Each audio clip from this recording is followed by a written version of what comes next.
Welcome to episode 207 of the 2-Minute Warning. Today I'm looking at whether or not Josh Allen deserves NFL MVP. Just did a video on the New York Jets beating the Los Angeles Rams and what this means for the Jets, Jaguars, and Trevor Lawrence. I'll leave that in the description in the end of the video if you guys want to check that out.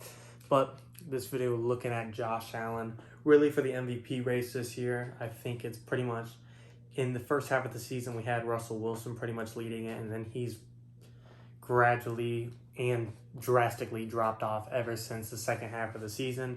Still Russell Wilson, still an amazing quarterback, still top 5 guy in the league, but he's definitely not MVP this year. So ever since that, we've had Patrick Mahomes and Aaron Rodgers at the very top being a neck and neck, and then Josh Allen being kind of down here, being your dark horse MVP. No one really thought he'd win it, but he's just worth mentioning for having an amazing season. But as the season's ending, things are kind of changing. If you look at it, Patrick Mahomes and Aaron Rodgers stats. Aaron Rodgers has 3,828 yards, 40 touchdowns, and 4 interceptions. Amazing touchdown to interception ratio, the best in the NFL if I'm not mistaken. Best in the NFL for most touchdowns wise. I believe he has the most touchdowns in the NFL, having 40. However, he did have a quiet game this week in week 15 in the NFL, throwing for only 1 touchdown. So this kid did kind of hurt his stats. However, it's not like the best stats for the NFL MVP. It's not the best quarterback. It's the most valuable player.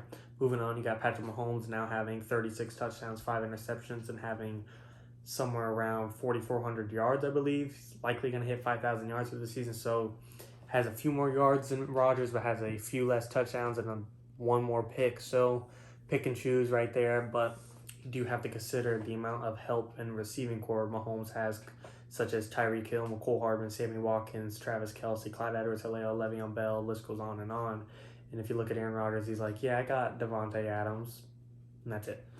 Then you look at Josh Allen, 4,000 yards flat, 30 touchdowns, 9 interceptions. Less touchdowns than them, more interceptions than them. Does have a handful of rushing touchdowns, probably more than of the 3 by a pretty good margin, I'd have to guess. So if you look at these numbers, yes, Josh Allen is below these two. And like I said, it was Rodgers, Patrick Mahomes, and then Josh Allen right here. But I think as the season's getting closer to the end, Josh Allen is creeping his way up there. Don't think he's on par with the two just yet.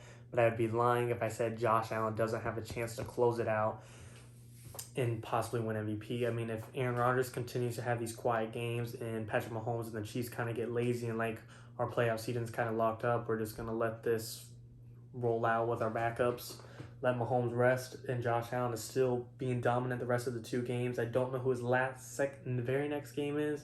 No, he has to play the Dolphins again, so Dolphins are going to be a playoff team if he can knock them out or just even beat them in a very dominant win and a great statistical win. I'm not 100% set on, he's got to have an amazing stats to win MVP, but when the voters are quirky, they each have their own method of measuring out and calculating who they think is MVP. So obviously he's going to need some stats to help him out to win the NFL voters. Obviously that's not me. NFL, if you want me to, you want my input, give me a call. I'm willing to put my vote in. But like I said, he's not there yet. However, he's still creeping his way up, and really, I'm more than likely not going to happen. Just the way it is. But Derrick Henry still is being a beast, he's creeping his way up there himself. But we know quarterbacks 9 times out of 10 win NFL MVP. I've said it several times. Last one to win one that wasn't a quarterback was Adrian Peterson in 2012, and the dude broke 2,000 rushing yards. Derrick Henry having an amazing season, but he's not going to break 2,000 rushing yards unless he goes for 300 one game. So narrowing it down, I do think, I guess if this is an accomplishment in itself, I would say Josh Allen, if it was locked in today, is, to me, 3rd place MVP vote for me. I don't think he's number 1 or number 2 yet, but I truthfully think if he can climb and has a fighter's chance to get up there. Like I said, if Rodgers continues to have quiet games and only throws a touchdown or so, Mahomes, like I said, the Chiefs kind of take a break, and I'm being repetitive, but this is what is needed. Josh Allen continues to create fire. He's been very dominant. He played amazing Saturday against the Broncos. 2 passing touchdowns, 2 rushing touchdowns. It's really all you can ask for a quarterback. I mean, if you're asking for any more, being a little greedy. So he did his job. He's doing amazing. Him and Stephon Diggs, amazing trade for the Bills. Stephon Diggs having I think I think he set the record for most receptions for by a Bill player in a season, if I'm not mistaken. And he's got 2 games left, so that trade's definitely paying off. I think he's top 3 in receiving yards in this year, just Stephon Diggs. So that trade is definitely paying off, like I said, making Josh Allen look good. I think he could get there to win NFL MVP. But for me, right now, considering it being the most valuable player, I said this in the last MVP video, Patrick Mahomes, I love the dude, but if you take him away from the Chiefs and you put in an average quarterback, they could still make the playoff with that stacked roster of all the receivers, Tyreek Hill, Travis Kelce, and so on. With an average quarterback, that team could still make a playoff run.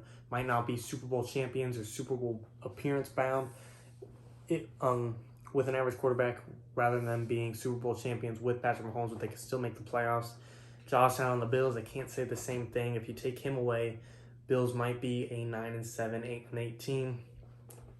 So he's a little more valuable to his own team than Patrick Mahomes is to the Chiefs. And then you take Aaron Rodgers away from the Packers, and that team, all they have is Devontae Adams and Aaron Jones is getting a top 5 draft pick if you take Aaron Rodgers away from that team. I think Josh Allen and the Bills have a well-rounded defense and a decent receiving core, not a great backfield. And the Packers, they got 2 offensive guys. That defense is nothing, and they're just held afloat by an Aaron Rodgers. I mean, the dude's going to take him to the number 1 seed in the NFC this year, and he's got himself and himself only. Yes, Devontae Adams is a top 3 receiver in the league, but if you don't have Aaron Rodgers, he's not going to be as much of a problem, as much as a weapon without Aaron Rodgers. So I seriously think you take away Mahomes, you still got a playoff team with the Chiefs. You take away the Bills, you still have a 500 team. You take away Josh Allen from the Bills, you still got a 500 team. You take away Aaron Rodgers from the Packers, you got a top 5 pick in the NFL draft type of team, in my opinion. So therefore, I might take, if this was the best quarterback in the league, I'm taking Mahomes.